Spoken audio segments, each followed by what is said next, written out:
So I did a video last night talking about Juneteenth and the sound didn't come out right. Because the speaker was plugged in. But I don't want this video to be long. I just want this video to be per your records, you know, which is why I'm being so authentic. I thought about, getting beat and sitting in front of my, art wall and trying to make it a big old production. And it was like, no, I want this to be authentic. And I just want to basically, not to say that when I do that, it's not authentic, but authentic for me means that that's what you have to feel like doing. Like you have to feel that. Like it doesn't have to be forced, you know. I try to be balanced in this sense of what you see is what you get. And right now, I'm in a season where I feel a little drained um, because I have a lot on my plate, which is why you haven't seen me do a lot of YouTube videos lately. Um, I'm trying to better organize my time. Um, I've taken on more responsibilities, and I don't regret them, but just right now, the capacity is limited. The bandwidth for other things, the patience for other things is limited. So, but this year I'm gonna be participating in one of my first Juneteenth events, and I'm I'm excited about it because there's an understanding of what Juneteenth means for me. Juneteenth um, is a holiday that we've begun to celebrate, which happens actually the day after my birthday on June 19th. And my birthday is June the 18th. I turned 45. So Juneteenth is right after my birthday. Um, and it's interesting that it's in Pride Month for New York because New York celebrates Pride Month in June. So it really forces us who are conscious in the conscious community to have a closer look at how um, our issues and our challenges overlap and intersect. But that's another video. With everything that's been going on in the world, you know, I pay attention to a lot of the tensions that are coming to the forefront in the Black community. Uh, I no longer live in a reality where I believe or where I feel that we can unite a group of people based on their direct ancestry, based on their aesthetic, um, based on their obvious melanin. I don't think that it's realistic to unite a race of people because you cannot unite a race of people without having to silence, erase, or marginalize the narratives and the truths that are less desirable amongst the status quo. You can't, there's no way to to promote unity amongst a race without some form of erasure, some form of silencing, some form of suppressing. And what is that? You know, when you organize a group and you begin to suppress, you begin to erase, you begin to marginalize less desirable truths and narratives within the group. What is that? That is oppression for me. So, how can oppression end oppression? So, why I will be celebrating Juneteenth is not because um, it is about Black people realizing they're free. Why I will be celebrating Juneteenth is because it is a documented day in which we share and celebrate the idea of knowing that we are free.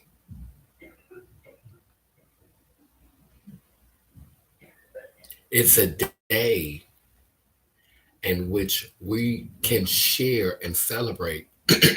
And some of y'all gonna make it about the slaves. Some of y'all gonna make it about slavery, but it's bigger than slavery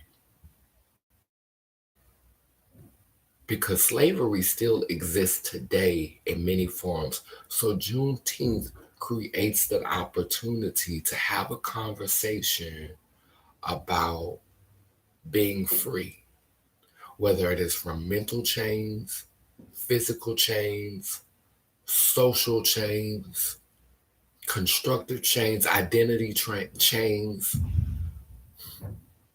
While while queer people are celebrating being out, being free to live in their truth, in that same month, people who can relate to being conquered, whether you were already here, whether you were the Negro or the Niji people who were already here, or you were these Africans that came over on slave ships. And to be clear, there are Caucasian people who live in Africa. And so I definitely agree with the idea that African American is a misnomer because there are Caucasian people who are African. So if they come here to live, that will make them African American. Like this idea that just because this idea that Africa is only a place for people with melanin, there are parts in Africa where it snows. It literally snows in certain parts of Africa. So, yes, Europeans could survive in Africa. They do. They actually do. So, Africa is not a place that is um, solely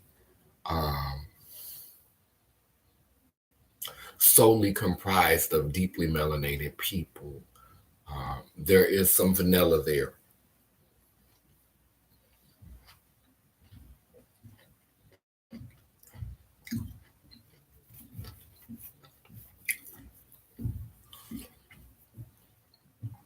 So this year, um,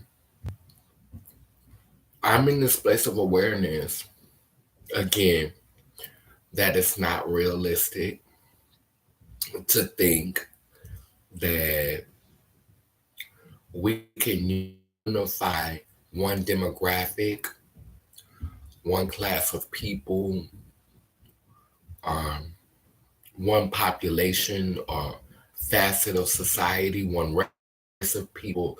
It is not realistic to think that we could have that unity without any collateral damage, without any sacrifice, without any erasure, without any silencing, any push um,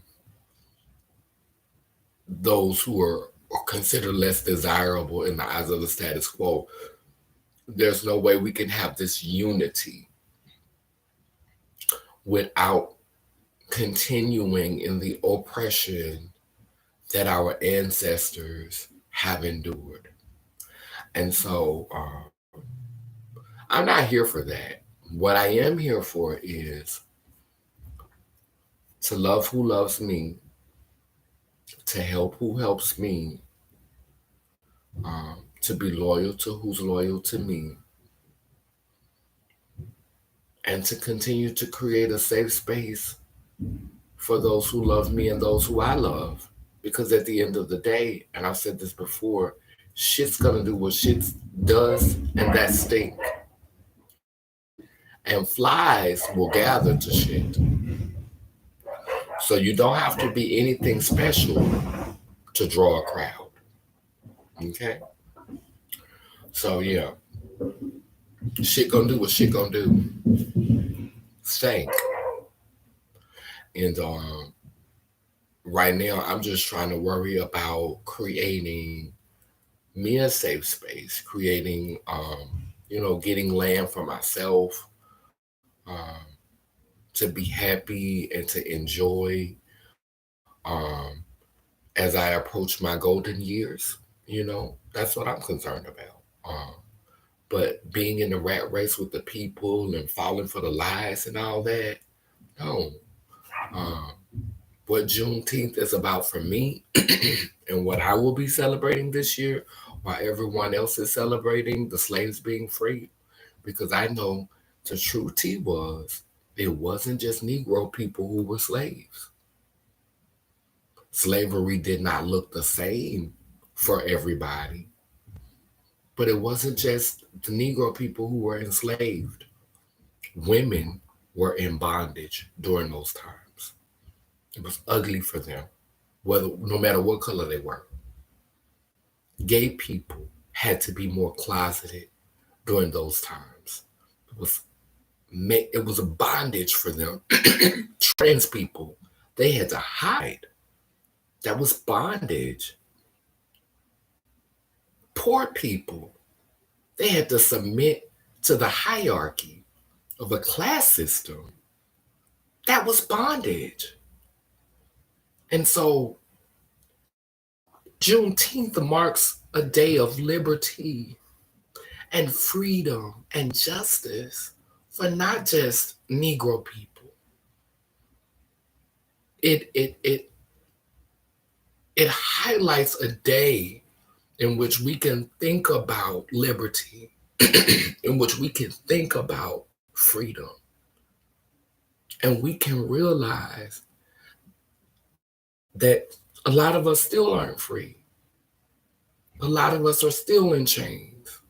And so this is a day to foster a conversation about what liberty looks like, about what freedom looks like, and how we can continue to strive for a freedom where people who don't live up to um, the idea of what society says is upper echelon and acceptable, how can we make space to hear their truths and to celebrate their stories and to understand their purpose? Yeah, so that's what Juneteenth is going to be for me. So while y'all celebrating, you know, um, Juneteenth the commercial way, I'm going to be celebrating it in a deeper, more spiritual way.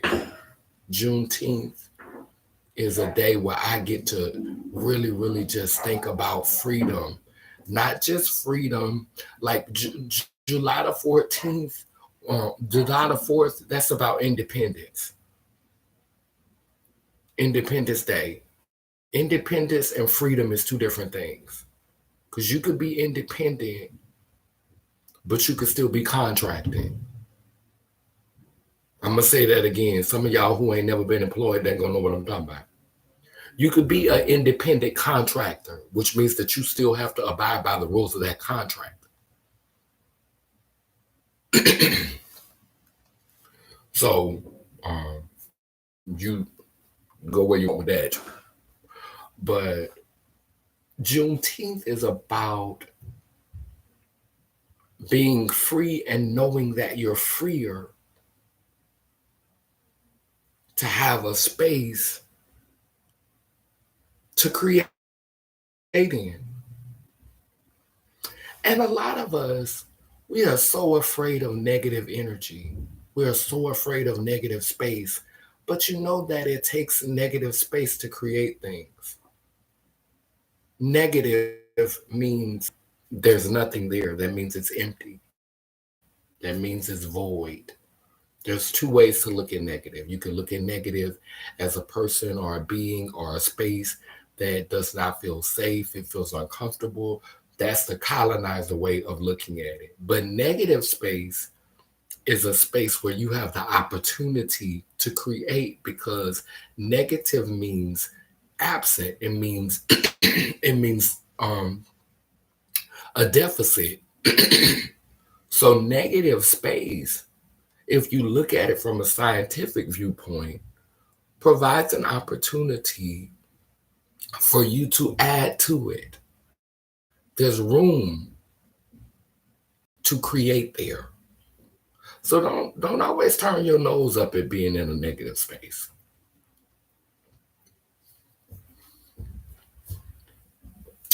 Anyway, that's all the energy I have for this live. Let me find my candle.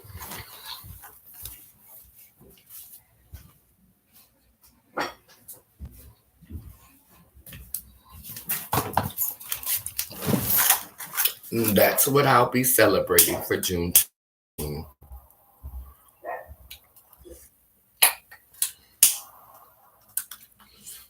I light this candle to guide home the ancestors who have transitioned this world today and every other day since we've left from our altars. Um, we have different people in our community um, who are just upset about what happened with those 20 children, the children who were murdered at that school in Texas. And I'm going to tell you this, my heart goes out to the families that had to lose their offspring, the children that they brought here. But I know that those children, in my heart and in my faith and in my spirituality, are in a place far more beautiful than this one. Because energy does not die, it is simply transformed. And so every day, well, I skip days, but I'm always in prayer. But a huge amount of days, I must say that. Because while I was staying in my daughter's house, while she was healing, I did not burn candles every day. I typically do every day at my house. um, I pray for energy to transfer in the way that it needs to. I pray for the migration of souls, for the journey of souls, for the journey of energy. You know, that's one of the most important things in Laylim Layler culture and in Laylim Layler spirituality is always praying for the migration of souls, the migration of energy, um, the transference of energy, praying for that journey. And the reason why that is so important to me is because I think about my soul. I think about when my soul leaves my body. And so I want, conscious and aware beings to be praying for my energy to have a safe journey, to have a proper journey, to go where it needs to go for the next phase in creation, for the next phase in evolution. And so that's a huge part for me.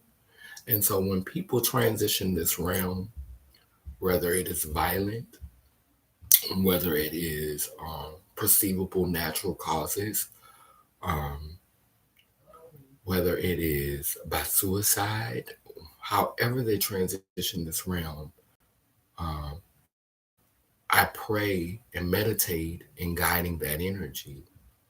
and healing that energy and freeing that energy. Amen, a woman. And so um, when I hear about death, I don't get in an uproar like a lot of people. And I'm not going to say, if someone close to me died or someone who was who I talked to often, who I loved and who I was close to, I'm not going to say that that wouldn't impact me. I'm not going to say that I wouldn't be hurt or I wouldn't be upset or I wouldn't be angry or I wouldn't want vengeance if it happened in a way that was unfortunate.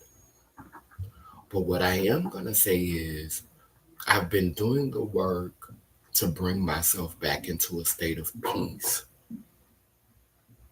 a state of wellness, a state of understanding. And that's what this work is about. And so um, for for those of you who have not realized that, we live in a science project. We literally live in a science project. People are experimenting on society, doing societal experiments every day on massive scales, in microcosms as well as macrocosms. People are experimenting on society daily. And there are billions of potential outcomes and billions of different variables on this planet. We are not being realistic if we don't think that there are going to be casualties, collateral damage, and unforeseen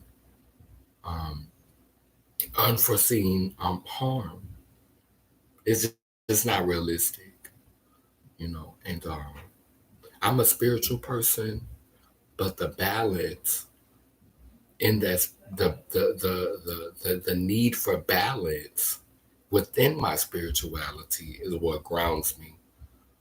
And so instead of becoming caught up in the illusion that this society has provided for us, I'm more um, caught up in the energy that powers this reality. Who we are outside of these skin vessels, outside of what you see in front of this camera. What did we represent? What did we stand for? What were we being groomed for? What were we being prepared for? Because a lot of y'all who talk about oppression and slavery, you're really not any better when it comes to how you treat your offspring. You prepare them to be slaves. And that's a whole nother video. But you literally start putting them in chains from the moment you confirm their gender. You start binding them from the moment you confirm their gender. You start making plans for their existence. What is that? How is slavery any different? Anyway, and that's why there are so many children who are experiencing depression because they're trying to live up to their parents' ideas and their parents' dreams, and they never truly understand who they are, what their purpose is, because they're living through their parents. They're living through their parents' eyes instead of their own. They never open their own eye because what their parent dreamed and what worked for their parents' time has been ingrained into them. And so the signal is confusing. They can't receive their own message and their own signal and their own purpose because all they can all they're being taught and everything that's being ingrained into them is what the parent wants. And this is the same thing that the government does to a people that they oppress. These people cannot realize who they are, and these people can't experience freedom because they've been so indoctrinated and so brainwashed and so ingrained with the agenda of their government.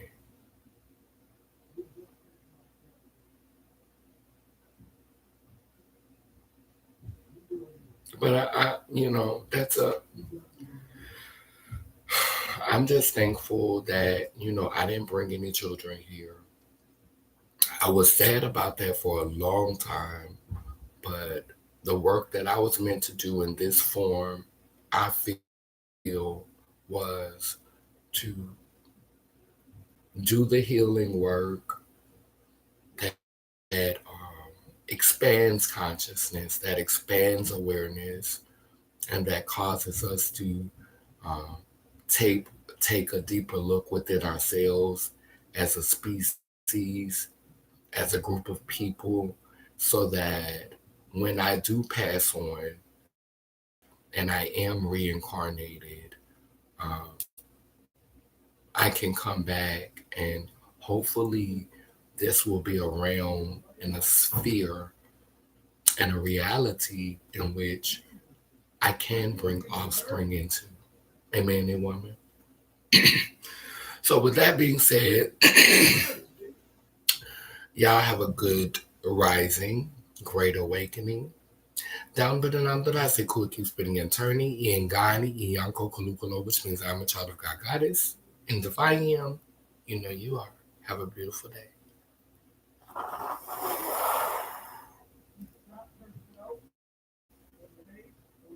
Past, present, and future. The true Trinity.